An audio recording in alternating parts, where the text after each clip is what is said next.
acontece hoje. A gente conecta você com a notícia.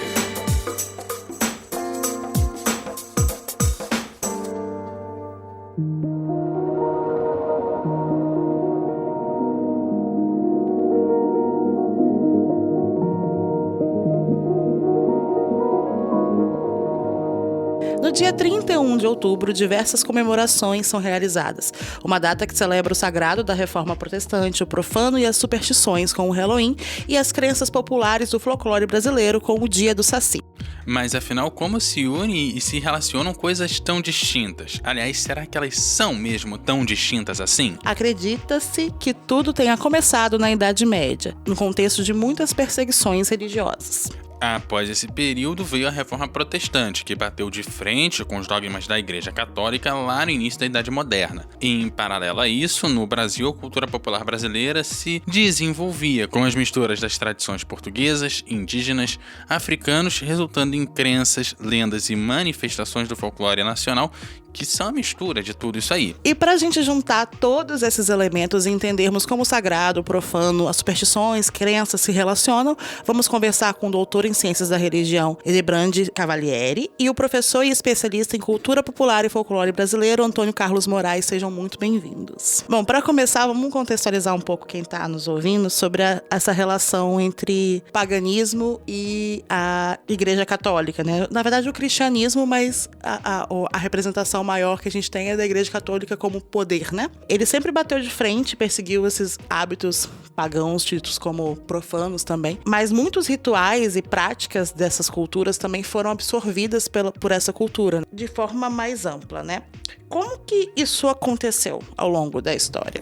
Uma observação que o termo paganismo é um termo pejorativo, né? Tanto no contexto romano, tá? Os pagãos, os bárbaros, né? Então, era algo falado para...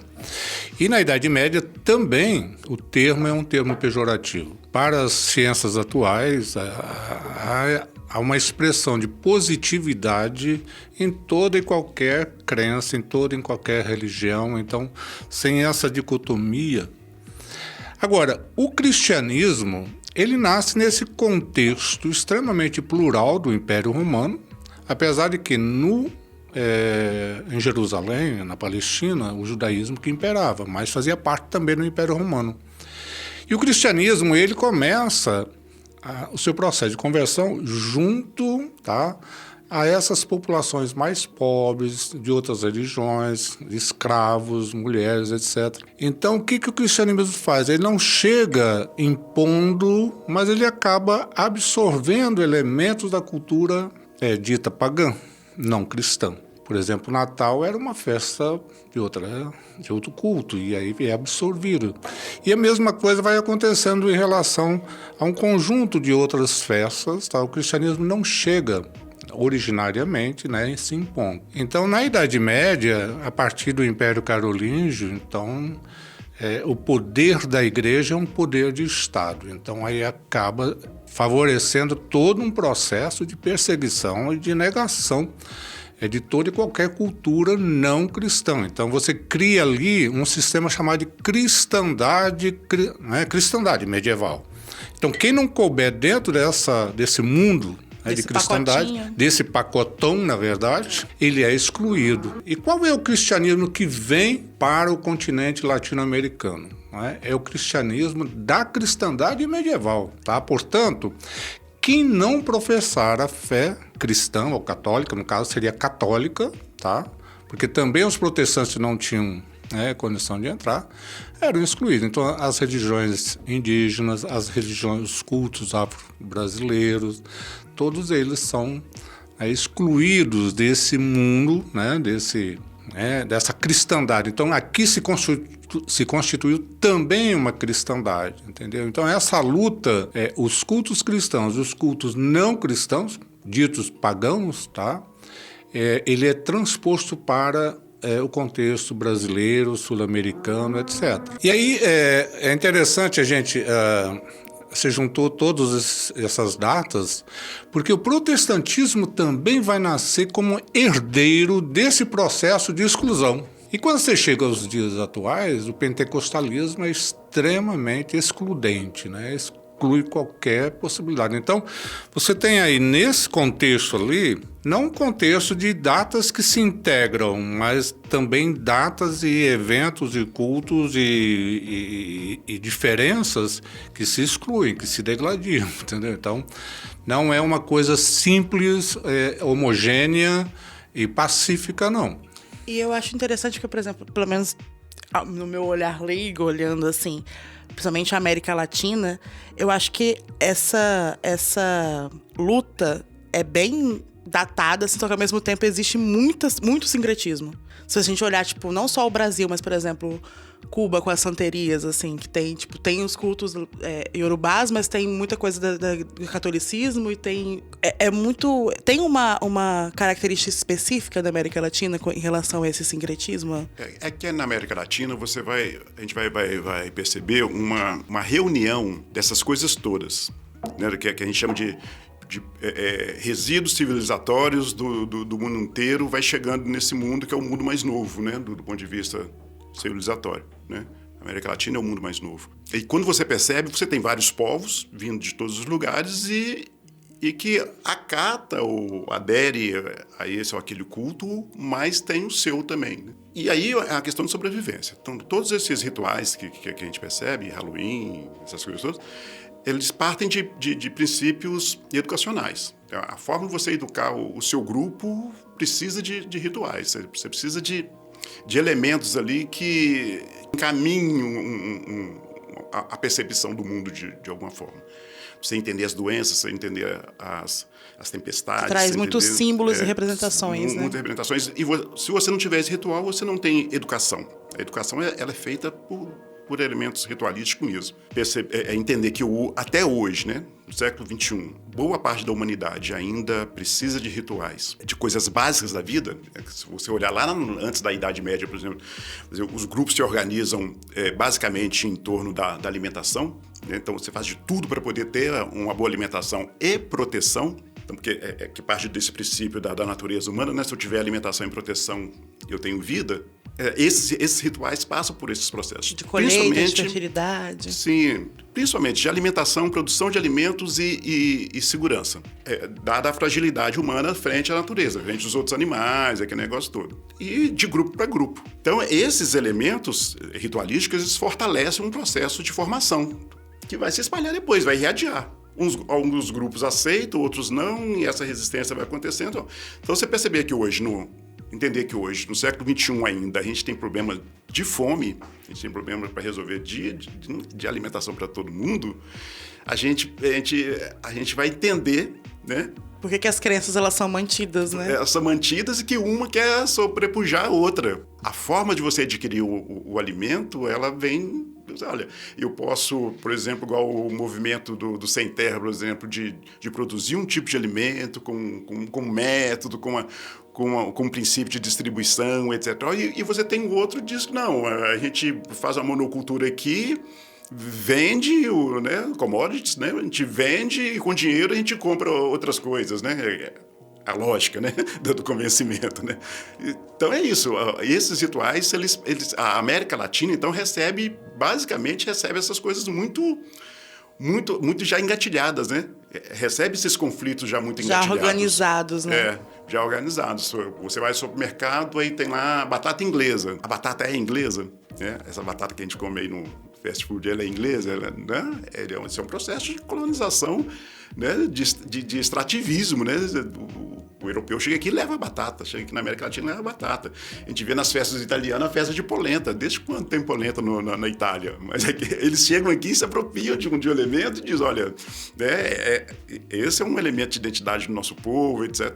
Então, antes a gente via que as representações dos deuses eram muito relacionadas a elementos da natureza mesmo, forças da natureza. Eu acho que o cristianismo ele chegou com uma forma de tornar uma figura humana, que eu acho que é mais fácil você dominar e ir contra essa natureza se você coloca um humano como poderoso. É por causa da explicação. Né? Se você não explica para o sujeito por que chove, por que faz frio, por que né, a mata pega fogo... Né? Porque fica tudo, o sujeito joga tudo para uma divindade, né? Eu não tenho nada com isso. E tira um pouco da nossa pequenez diante da natureza, que é como se a gente fosse, tem uma coisa maior que a gente é mais importante do que as outras coisas. Os humanos são as grandes criações do Deus, entendeu? Aí é a questão da hierarquia, né? Você vai criando hierarquias de poder e tal, aí chega um ponto que você diz, olha, eu posso ser um general também. Eu posso ser um presidente da república também. Eu posso ser... Mas Deus você não pode, entendeu? Então você tem que criar uma estrutura de poder que é inatingível. Se você não cria isso, uma limitação, né? Se você não cria isso, a possibilidade de, digamos, uma cultura de paz ou de entendimentos, de processo civilizatório mesmo, e de dependência, e fica de mais independência, difícil. Né? De não precisar de ter de alguma classe ou algo dominante ali, é mais difícil. Sim, é uma grande estratégia. Os grandes intelectuais do cristianismo, de formatar esse processo, que eu sempre chamo de processo educacional. O processo educacional vai formando, vai ter um processo de arquétipo muito parecido com o grego, que é visto hoje nas religiões afro-brasileiras e na santeria, né?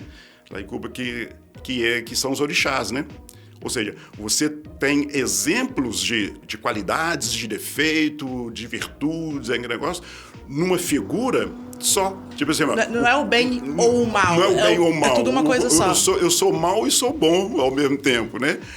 Na Grécia também, a mitologia grega também trata dessa forma, um pouquinho dessa forma. Eu sou muito bom, mas eu sou também, quando for necessário, eu sou impiedoso. O cristianismo traz um outro arquétipo, que é o arquétipo dos santos, né? Onde só há qualidade. Então, os mesmos processos educacionais vão a partir daí, né? Você vai olhar, você coloca o nome do seu filho de João, porque você já viu que o João tem um conjunto de qualidades, então meu filho vai seguir isso. Se você, até há pouco tempo atrás, a gente via pelas ruas, lá em Belo Horizonte, na cidade onde eu nasci, e ouvia os meninos vestidos de São Francisco de Assis, crianças, né? E com o nome de Francisco, né? Porque a mãe, ou seja, aquela criança, o processo educacional daquela criança seria o nome que ele recebeu. Então ele mirava nas virtudes de São Francisco e pronto, ele seria um grande homem, em tese. E a gente estava até conversando na outra gravação que a gente fez sobre dia 12, né? Sobre como santos da Igreja Católica muitas vezes são interpretados de uma outra forma, né? Você falou até do São Jorge. Eu falei até do São Jorge na outra gravação, que é isso, quanto que a gente pega e quanto a gente vai mudando e como que a proporção desses santos vão ganhando uma dimensão por conta de outras culturas. Porque todo carioca reza para São Jorge, né? É padrão lá, você acaba que é tão maçante naquela cultura que você vai, você faz, você pede, tem a proteção, proteção do inimigo, como você falou, e ela né? tem, tipo, representações em outras culturas, por exemplo. Agora é interessante. Santo Antônio, olha o Santo Antônio. Santo Antônio em Lisboa. Tanto é que Santo Antônio na Europa ele tem dois nomes. Tem Santo Antônio de Lisboa e Santo Antônio de Pádua. A gente estava falando sobre Nossa Senhora, de como tem, por exemplo, nas religiões afro-brasileiras, representação de Oxum, por exemplo, né? Nossa Senhora da Aparecida. Nossa Senhora Aparecida. Que você vai trazendo, tipo, é uma mesma... É por causa da água doce, né? Agora é interessante essa ideia. A questão do santo ela é muito interessante, porque são pessoas que já morreram. Nas tradições culturais, não existe só um culto a Deus. Existe um culto a Deus, existe um culto às forças da natureza, existe culto aos ancestrais, aos mortos, tá? Então, veja bem, como é que a Igreja Católica, vamos dizer, o cristianismo, né, vai lidar com os mortos? Então, alguns são elevados do meio da cultura e são colocados como santos. Mas os mortos continuam. E aí é interessante, porque entre os celtas também a questão dos mortos está presente. Tá? Então, como é que você vai... exatamente. Como é que a religião cristã, no caso, e o catolicismo, vai lidar com os mortos, tá? Que eles continuam ali, e se acredita que eles aparecem. E se acredita que eles vêm falar com a gente. Eles retornam em algum momento, né? E o dia 31 é um dia chave, entendeu? Que se diz até que o purgatório, aquela cortinazinha do purgatório, não tá... É como se fosse a linha que separa é os muito tênue, entendeu? E é a oportunidade dos mortos ou das almas, né, chegarem. Então é uma crença mesmo. E aí tem a parte da celebração com essa linha tênue. O Halloween, exatamente, você se fantasia pra você não ser reconhecido e ser... Exato. Passar despercebido entre os os que já mortos. foram. Entre os Mas daí é a mortos. cultura que faz isso, entendeu? Então, como eu vou me proteger, tá, dessas almas que estão vindo aí, entendeu? E é interessante, por exemplo, a gente vê no México, tem o Dia dos Mortos, realmente é uma santa, né? Santa della Morte. É uma santa, uma santidade. No Brasil algo tem. que é... No Brasil também tem. A Nossa Senhora da Boa Morte, que é na Bahia, né? Aqui em Cachoeira, na Bahia. Eu fiz uma experiência em São Paulo. Eu estava fazendo uma avaliação numa instituição que era religiosa, tá? Eu vou citar o nome, que é da Igreja Messiânica. E o templo deles tinha 3 altares. Altar a Deus, altar aos ancestrais e altar ao fundador. Eram 3 altares, entendeu? Então, como que... E é uma religião oriental, tá? Não é ocidental, não. A igreja messiânica é oriental, a origem é oriental. E ela mantém essa tradição, né? De 3, então, culto aos mortos. Então, é interessante. Esse contexto, 31, dia 1º e dia 2, são 3 datas aí chaves, né? Porque a Igreja Católica joga no 1º de novembro e coloca Dia de Todos os Santos. Esse Dia de Todos os Santos já era uma forma de meio que de barrar os rituais anteriores. Barrar a história da morte. Que a morte, ela sempre tem essa história. Se você pegar no século XIX, a relação das famílias com a morte era uma coisa muito próxima ainda. E que a Igreja Católica e até a protestante mesmo ainda não conseguia chegar. E por incrível que pareça, quem diminui esses rituais das famílias com a morte, essa proximidade, é a ciência. É porque você tinha que garantir que a pessoa efetivamente estava morta na ausência da ciência, que é de onde vem o velar ao corpo, que você deixava o corpo ali para garantir que a pessoa morreu pra antes de garantir enterrar. o velório, né? Hoje as pessoas deixam o corpo lá, vai embora para casa e volta no outro dia para cremar, né? Mas você tinha, né, a história dos 7 dias, né? É isso, né? Olha, eu preciso de garantir, né, que tá morreu morto. mesmo. Mas tem uma outra história interessante, que é de eu reconhecer que o meu ente tá morrendo. Que ele está vivo, mas está morrendo. Eu falei, olha, eu já tenho uma experiência de que quando a pessoa chega nesse ponto, então havia, sim, os cultos católicos mesmo sobre a morte. Então, a Nossa Senhora da Boa Morte, né, tem que ter uma reza, eu não me lembro como é, que as pessoas dizem, né, que tenha uma boa morte. Que seja levado. Então, aí se você coloca uma vela para iluminar ali por tempo, é iluminar o caminho. Né? Então, tinha essa relação com a morte. Você deixar que as crianças morressem, por exemplo, a criança com uma doença muito, muito grave e tal, deixar que ela morresse porque ela representaria a família no céu. E, por incrível que pareça, é a ciência que vai diminuir isso, porque ela começa a dar esperanças de vida para o sujeito. De uma doença prolongar a grave, vida, mas né? não, tem remédio, tem cirurgia, tem isso, tem aquilo. E isso, a ciência que acabou resolvendo um pouco ela. Porque aí você não precisa mais apelar para o santo, você apela para o médico. Sim, apela para o médico. Você até que reza lá no cantinho, mas eu vou levar para o hospital. Só que isso também, acho que isso também traz na gente uma dificuldade maior em lidar com a morte. Acho que as pessoas lidavam melhor com a morte antes. Lidava melhor com a morte Porque antes. justamente por essa noção de que você pode prolongar, você pode viver, você pode... Porque era tão você não sabe comum, lidar. né? Você pegar a mortalidade infantil, por exemplo, há 100 anos atrás, era uma coisa assim, absolutamente banal, né? Morte por doenças bobas, como tétano, que ainda hoje a gente, né? É claro que hoje nós tivemos um retrocesso aí que quase que a gente volta para o século XIX, a galera não querendo vacinar. Com a negação da vacina, mas né? Então, e aí, não, e outra coisa, de lidar com a morte. Quantas pessoas que morreram na pandemia já estava ficando banal. Você já ligava a televisão e olha, morreram 200, morreram 300. Mais 1000. Morreu mais gente do que na guerra da Ucrânia com a Rússia por dia, e a gente já estava começando a ficar acostumado com aquela coisa, né? Então, esse negócio da morte, quer dizer, essas civilizações elas vão se desenvolvendo a partir do nascimento, da vida e da morte. E a vida é isso que eu falei da questão da alimentação e proteção. E aí a morte é a história do, olha, o que vai fazer? Para onde que eu vou? A abóbora iluminada, você vê, aí volta que é a questão do sol. E um elemento fundamental da alimentação daquele que é a abóbora, é uma coisa que ainda dá, né? Que dá muito. Você planta uma semente ali, você tem um pé de abóbora que dá muita abóbora grande. Aquilo alimenta muita gente, alimenta os animais. Então a abóbora era muito representativa, né? é ainda muito representativo. Ela só perdeu espaço depois que os caras vêm aqui na América e levam a batata. Mas a abóbora era muito representativa, principalmente na cultura celta. Então aí está dizendo, olha, a gente está aqui porque a gente teve a iluminação, aí vem a iluminação de novo, né, nas várias religiões que tratam da iluminação do espírito e tal. A gente teve uma iluminação boa e tivemos uma boa produção. Logo, aí vem o judaísmo que vai dizer, logo teremos uma boa Páscoa. Porque aí você tem a produção, seleciona os melhores, a melhor produção, vende, faz um caixa, o que sobra você faz uma grande bacalhoada, né? O português depois vai, né? A tradição judia em Portugal, você faz uma comida de mistura, né? Então, se você olhar toda a civilização, todo povo tem uma comida de mistura. Essa comida de mistura é o quê? É o que sobrou da comercialização da grande produção que tiveram. Então, festejo com uma comida de mistura. Aí você fala que a feijoada é coisa da África. Não, a feijoada é coisa do português, né? Que é a sopa de pedra. Né? Você coloca que acaba aquela produção, aquela grande produção, você junta tudo que sobrou e faz uma grande festa para festejar e começa tudo de novo. Começa o ciclo todo de novo. É por isso que a gente tem problema das datas. É data daqui, data dali, porque é só o Gregório, né? O Gregório que vai descendir, que foi 31 de outubro, porque daquele tempo era lua, né? Era um calendário lunar.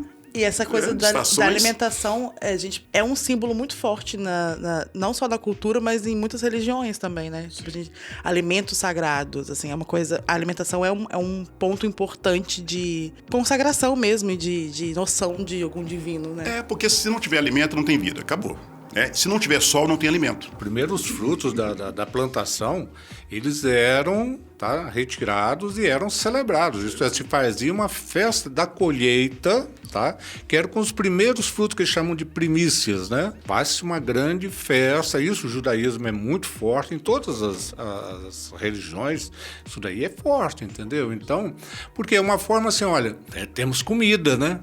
E também vamos lembrar que para até chegar à colheita, muitos países ainda têm, depois do sol, depois que colhe, depois de todo um inverno rigoroso, que geralmente você não consegue plantar absolutamente nada, então, e você tem que esperar ele encerrar, às vezes contando o alimento no dedo, até que se pegue o primeiro fruto. E comercializar. Você precisa de dinheiro para outras coisas. Então, você tem que também fazer um bom comércio dela, armazenar. Os grandes reis, as grandes lideranças, eles foram grandes lideranças porque eles souberam fazer isso. Na tragédia, eles tinham lá no porão cereais. Olha o que está acontecendo com a Rússia e a Ucrânia agora, né? A hora que o bicho...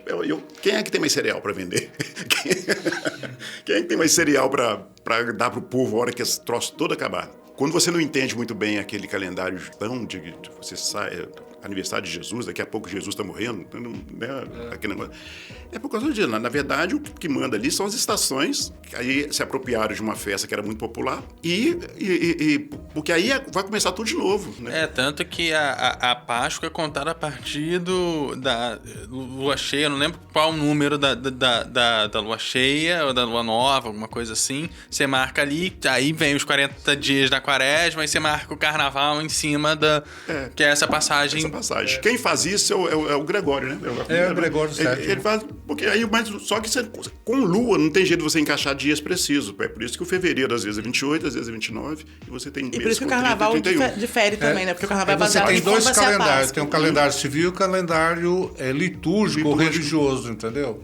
Você vê, você sobe aqui na Mata Atlântica, você vai ver as quaresmeiras, né? Então, aí você fala assim, puxa, muda o carnaval e as quaresmas na mesma época. Na verdade, quem mudou isso foi a gente, né? Que mudou, na verdade, estão lá certinho, estão florescendo na data certa. E a gente falou um pouco sobre esse conflito, né, entre essa questão de querer apagar os outros deuses, né? O politeísmo, por exemplo. Justamente para ter um deus único e se desvincular de certas figuras, como o sol, que você mesmo falou, Antônio. Quando a gente fala de folclore brasileiro também, eu acho que a gente dá para encaixar isso um pouco. Porque a gente, por exemplo, eu mesmo pouco sei. E muitas pessoas não têm noção das lendas, das tradições orais, das coisas que foram construídas nesse processo dos povos que vieram para cá.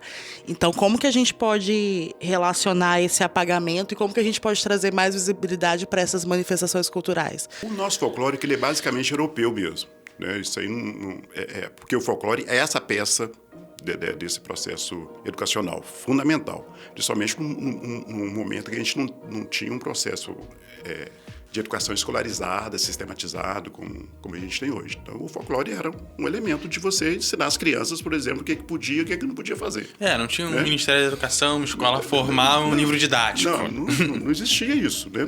A ciência não estava, digamos assim, a serviço da educação, né? Ela estava muito preocupada com o processo, ainda com doenças, que era fundamental você lidar com isso primeiro, né? Da vida primeiro, depois, e aí bem mais tarde é que a ciência, aí vai surgir então, né? Rousseau, Locke, alguns pensadores que começam a querer sistematizar o processo educacional. Mas antes disso, aquilo que eu falei, as religiões, de uma forma geral, elas possuem elementos educacionais, que sem isso elas iam, né, falir mesmo, esse processo de religar as pessoas é só né, educando. E o folclore é uma grande peça dessa. E aí trabalha com as figuras. Então, essas figuras consistentes, digamos assim, no processo, são trazidas pelos povos europeus. Algumas coisas que né, no caso do Brasil, vão atravessar isso. Então, você pega as religiões africanas, a cultura africana, vinda de diversos povos africanos, principalmente do Congo, né, e é bom a gente destacar, porque os grupos, eles lidam de forma a sobreviver. Você não vê esses grupos, mesmo escravizados, né, eles não são suicidas, né, eles querem viver. E aí, eu preciso de atravessar. No Brasil tem uma coisa interessante. Se você chega em Minas, São Paulo, Goiás, Espírito Santo, tudo você vai ver alguém falando de Congo. Vamos pegar um exemplo aqui no Espírito Santo. Você tem um Congo. Daqui a pouco você vê que tem uma tribo lá de Aracruz que faz um movimento muito parecido. O Congo é africano ou é indígena? Então, os africanos, como eles já tinham um movimento na África civilizatório muito importante, já conheciam ferro, já tinham uma opção de coisa, eles tinham estratégias já de fazer isso, de atravessar algumas culturas para poder sobreviver. Então, daí eles vão pegar os santos católicos. E por que eu falo do Congo? Porque o Congo, quando esses homens e mulheres escravizados vêm para o Brasil, aqueles que saem do Congo, eles já vêm cristianizados. Boa parte deles já vem cristianizada, porque o rei do Congo, na ocasião, já era cristão. Então, quando você via movimentos nas ruas, né, em algum lugar, digamos assim, autorizado pelas autoridades, né? É porque era um Congo, porque o Congo eles autorizavam, porque a igreja, o Vaticano, o pessoal dava sustentação, dava alguma proteção, né? As igrejas, algumas ordens, como os franciscanos, a terceira ordem franciscana, dava um apoio, de certa forma, para esses grupos. Então, você podia estar vindo lá do Senegal, aí você começava a fazer um batuque ali, alguém perguntava o que era Congo. Porque estava ok, ele podia. Se é Congo, tá ok, entendeu? E aí, por exemplo, você chega em Belo Horizonte, tem um quilombo lá dos Arturos, quilombo enorme, que você vê que um pessoal que faz congada, um pessoal que faz moçambicada. Como pode, né? A distância era tão grande na África, né? Como é que pode? Na verdade, eles vieram de várias partes do mundo, chegaram aqui, se organizaram, e um grupo disse, olha, nós somos o Congo, porque ninguém vai encher muita paciência da gente enquanto a gente for. E outros resistem. Então, esse atravessamento, né, é por sobrevivência. Da mesma forma que o cristianismo tinha os santos, né, como arquétipo, eles tinham outros também que aí é possível encaixar. O que eles fazem? Escondem os defeitos, apontam as qualidades, da mesma forma que os cristãos fizeram com os santos. Então, tem essa qualidade. Aí você vai pegar São Sebastião, Santa Bárbara, esse negócio todo e aí se alia. Inhaçã, qual é a qualidade de Inhaçã? Aí vai ajeitando e sobrevivem. Agora é interessante que a cristandade brasileira, que era comandada pelo rei de Portugal, não era o Papa, não. É que quem era o chefe da igreja era o rei de Portugal. O padroado, assim chamado. Vai tratar dessa questão ali, vai tratar dessa questão dos negros e dessa travessia, né, que ocorre, vai criando as irmandades que são destinadas aos negros, entendeu? Então, uma determinada igreja Nossa Senhora do Rosário, igreja São Benedito. Então, o Congo, ele começa a transitar, tá? Nessa proximidade, tá, institucional. Não vai ser permitido entrar dentro da igreja. No primeiro começaram a entrar Depois eles colocam para fora da igreja, mas essa proximidade. Então, a cristandade brasileira, ela tentou reunir, né, todo esse conjunto. É lógico que também é a expressão da discriminação. Então, os negros, por exemplo, eles ficavam até na porta eles pátio, ficavam né? olhando o santo. Então, não podiam entrar até lá dentro, não, né? Mas há uma organização muito forte nessa questão da cultura que nós herdamos da África. Ou seja, tinha quase uma formação sindical, assim, para manter a Sim. cultura. Quando você pega... esse dia eu estava conversando com o pessoal sobre o Joaquim Barbosa, aquele que foi ministro. Aí logo vem, né? Os racistas logo vêm dizendo, tá vendo? É falta de esforço, sabe? Que o cara se esforçou, ele virou até ministro. Aquela coisa de meritocracia, né? Porque é falta do conhecimento da história, né? Esse atravessamento que os africanos vão fazendo no Brasil, vão dando jeito, como o Edebrandt falou, junto a algumas irmandades, aquele negócio todo. Por exemplo, a Terceira Ordem de São Francisco foi muito importante para esse movimento. Mesmo antes de criar a Irmandade Nossa Senhora do Rosário, a Irmandade de São Francisco, por causa de algumas regiões, por exemplo, de extração de riqueza. Por exemplo, Diamantina, uma região perto de Cuiabá, né, uma cidadezinha perto de Cuiabá, do lado de Cuiabá, que tem uma burguesia negra. Em Diamantina você tem uma pequena burguesia negra, né? Então, nesses lugares, em Ouro Preto, né, tem a história de Chico Rei, que alguns veem como lenda, mas tem um fundo de verdade, porque é um grupo de africanos que vem para o Brasil para fazer a extração de um ouro que a engenharia portuguesa não conseguia fazer, eles já conseguiam fazer. Então, eles não vêm 100% escravo, eles vêm com contrato. Eles dão sustentação ao quilômetro de Palmares, que fica mais de 100 anos vendendo açúcar para a Holanda. Quando a gente vê uma pessoa igual o Joaquim Barbosa, aí você vai ver lá no fundo de onde que esse cara saiu. Eles são de Paracatu, né? De uma família muito vinculada à Terceira Ordem Franciscana. Então, ele sempre teve emprego público, sempre teve tempo para estudar. Então, era uma família protegida pela igreja. É uma outra realidade. É uma outra realidade, né? É outra realidade, que é da minoria, da minoria, da minoria. Então, esse atravessamento foi necessário. Alguns transformaram isso em atos revolucionários, né? Como é a história de Zumbi, como é a história de Chico Rei. Pega essa possibilidade e irradia e faz alguma coisa acontecer. Então, mas aí vem a história do Saci, que, né? É importante a gente tocar nesse assunto, porque vem o troco, né? O troco é uma forma de desqualificar. Ou seja, transforma esse povo todo em figuras folclóricas, lendas, etc. Tal, isso não faz parte da realidade. Entendeu? Então, eu não sei quem teve a infeliz ideia de contrapor o Saci com o Halloween, porque você não combate uma cultura com outra. Porque aquilo, acho que foi 2003, né, que começou a ter E o Saci, a figura do Saci, é claro que a gente não tem todas as ideias. Bom, o Saci ele tem várias figuras, como o Halloween tem várias versões. O Saci, tudo indica, né, nos vários estudos que a gente tem feito, que ele era uma figura indígena, Guarani. E o africano no Brasil começa esse contato com o indígena brasileiro, sul-americano em geral, mas ele sempre teve muita dificuldade desse entrosamento com a cultura guarani, porque é nômade, né? A cultura guarani, que cultua o Saci, que tem um outro nome, que é Iacerê, ele é uma tribo nômade, ela não para quieta no lugar. Então você não consegue, né? E esses africanos vêm para o Brasil, poucos deles eram nômades, né? Já tinham aldeias constituídas, aquele negócio todo, né? Domínio de algumas coisas que exigiam uma residência fixa. Se você comparar a data que o Saci nasce, a figura do Saci nasce, com a do Zumbi, é muito próxima.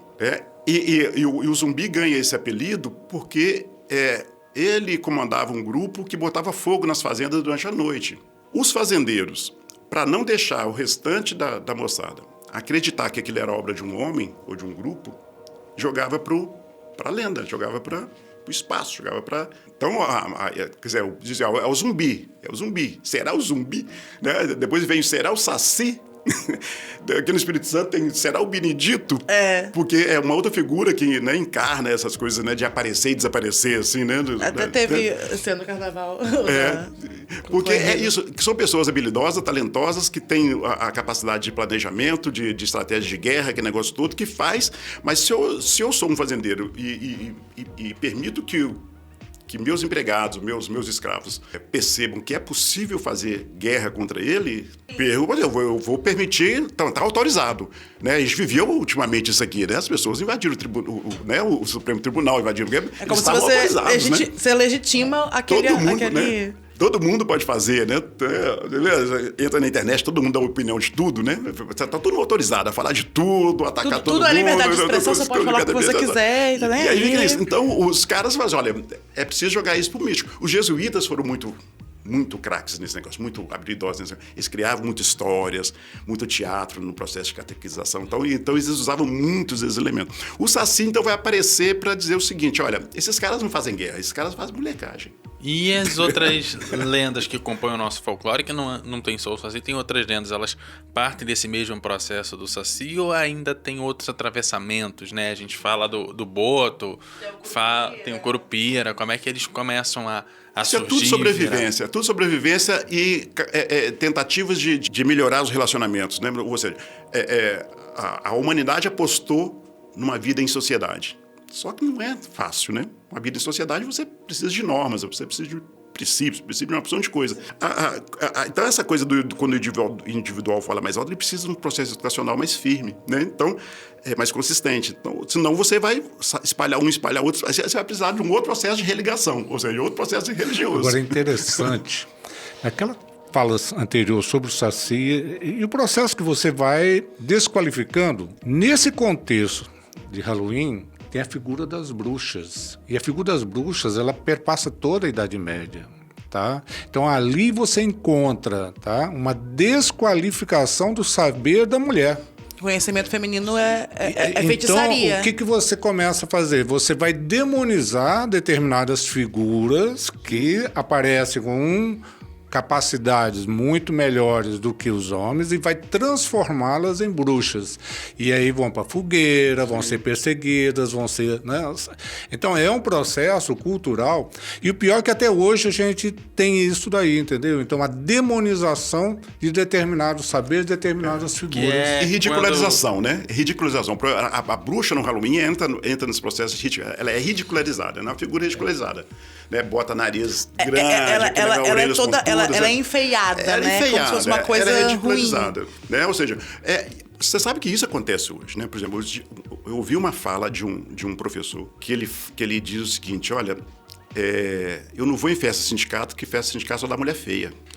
E quando você tem um processo educacional diferente, que o caso das bruxas é isso, é a passagem de conhecimento, muitas vezes de forma oral, de uma forma descontrolada pelo Estado, por quem está dominando esse processo de conhecimento. Então, também é uma forma de você manter o seu poder e desqualificar o outro, é uma sustentação, isso vale para as mulheres, vale para outras culturas e é o domínio que a gente acaba vendo até hoje, talvez por isso que a gente ainda vive em guerra, porque a gente precisa suprimir outras culturas que não se parecem com a gente, né? Até essa questão que o Debrandi falou sobre a figura feminina, né, na Idade Média, eu fiquei lembrando muito sobre quando você estuda coisas mais primitivas, como existia uma noção do sagrado da mulher, porque ela gerava vida, e isso foi, sendo destruído ao longo das construções. Tanto que a figura do Deus único cristão é um homem. Isso é o processo de ocupação do espaço planetário mesmo, né? E também de ocupação do espaço do poder político. Disputa de poder, né? É disputa de poder e também de sobrevivência da espécie. Né? Vamos jogar para a questão da natureza humana. Né? Então, esses dias eu conversando com alguém, a gente falando sobre alguns lugares onde é permitida a poligamia, por exemplo, ou a mulher que que tem filhos com mais de um homem, e é uma coisa muito normal. Então, aí você observando a história dos lugares, você vai perceber que a guerra ela vai produzir isso. Né? A gente está falando sobre o nepotismo. Estudante na UFES, aí o pessoal... Aí, às vezes, dou carona para ele, faço as coisas para ele, aí o pessoal... Isso é nepotismo. Isso, porque o nepotismo é a relação do tio com o sobrinho. Mas por que acontece isso? Por que a história vai trazendo essa relação? Por causa de guerra. Principalmente o Império Romano, ele não convocava homens solteiros. Ele convocava homens casados. Por quê? Se ele convocasse homens solteiros, a possibilidade desse sujeito desertar era muito grande. Então ele convocava homem casado, porque ele tinha um compromisso de voltar para casa. E aí quem cuidava da família era o irmão dele solteiro. Ou o irmão da mulher solteiro. Era o solteiro da família que cuidava das crianças. Era o tio. Então, houve em muitos lugares a necessidade mesmo de permitir que as mulheres tivessem filhos com vários homens. Ou senão não tinha homem para guerra depois. Era né? muito comum também, quando o marido morria, se casar com o irmão, né? Sim, porque já havia essa proximidade. Já havia isso, quando às vezes o cara ia para a guerra e não voltava. O que vai acontecer então é que em alguns lugares vai ser permitido isso, porque senão você não tem homem para guerra também. Tanto que tem essa... É legal ver um pouco dessa dualidade também, tipo, na Bíblia, né? Porque é bem diferente se você olhar a forma de expressão do Deus. É porque você precisa de ocupar espaços. No Aí como é que você escolhe? Hoje você ocupa espaço, em alguns lugares você consegue ocupar espaço, né, com dinheiro, né? Eu te compro o seu apartamento, mas não é nunca... Você vai na favela lá no Rio de Janeiro, você vai nas favelas aqui no Espírito Santo, não é bem assim. O cara chega e diz, eu preciso da sua casa hoje. E é interessante que a gente está falando muito no contexto judaico-cristão, que é ocidental. Mas se você vai para o outro campo, que representa 1/3 da humanidade, que é o mundo islâmico, a mesma análise cabe aí. A questão da guerra, a questão da... Por que poligamia no mundo islâmico? Tá entendendo? É em função da guerra. Tá? E aí o próprio Maomé diz assim, não, o islamismo tem que ser universal, então eu não devo me casar só com uma mulher, mas eu tenho que mostrar que eu tenho condições financeiras de ter várias. De ter várias e produzir mais filhos, etc. Então, é um determinante cultural muito forte, não é só a religião, não, mas a religião também se liga à questão da guerra. E também é uma forma de captar fiéis também, porque também, a questão das virgens, e quando você morre... Também. 7 virgens, não é? Acho que é alguma coisa assim. Na ocupação de espaço, se você tem... Olha o que as monarquias europeias fizeram, né, junto com as igrejas, e a igreja católica, que depois é protestante também na Inglaterra, ajuda nisso. Olha o que eles faziam. Eles casavam... A ideia do sangue azul é isso. Você casa... O filho de um monarca casa com uma filha de um monarca de outro lugar. Que essa ocupação do espaço ela tem que ser organizada, não pode ser assim. Você junta com os seus, né? Com semelhantes. Você não vai casar com qualquer um, daqui a pouco você tem reinos de tudo quanto é espécie por aí. Você tem que juntar esse negócio. Eu queria acrescentar uma coisa que a gente não tocou e para mim é muito importante. Com o desenvolvimento da religião nos últimos anos, tá, cresceu uma tendência que nós chamamos de fundamentalismo religioso. Tanto no meio evangélico quanto no meio católico, tá? Tem crescido um movimento de guerra, verdadeira guerra, verdadeiro combate, tá? A essas expressões culturais como de Halloween, etc, entendeu? Então, tá? Para a sociedade, para a civilização, não é esse caminho da guerra, entendeu? Não é o caminho do conflito, não é o caminho da demonização, porque a demonização ela vai gerar sempre a exclusão do outro. Tá? Então, nós estamos diante de um mundo extremamente plural. Então, não sou eu que tenho a verdade e minha verdade deve prevalecer sobre os outros, entendeu? Então, acho que nesse ponto, a democracia religiosa, tá? Ela se faz necessária para a vida da sociedade, tá? Para a paz da sociedade. Então, esse movimento que tem crescido ali de guerra contra as manifestações culturais tipo essa são perigosas. E deixa a pessoa se divertir, depois ela exaltar a sua religiosidade. Deixa as crianças se divertir, até porque... deixa as crianças se divertir, qual o problema? Gente, queria agradecer vocês mais uma vez. Lembrando que aqui a gente sempre te convida a debater, refletir e, sobretudo, a se informar. O ES Ouve tem edição de Eduardo Couto, texto Peraí, me embolei. O ES Ouve tem edição de Eduardo Couto, texto e produção de Lídia Lourenço e direção de jornalismo de Daniele Coutinho. Até a próxima. Até a próxima, pessoal.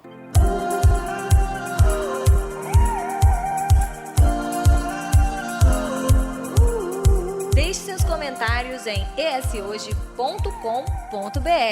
É lá que você se mantém informado todos os dias.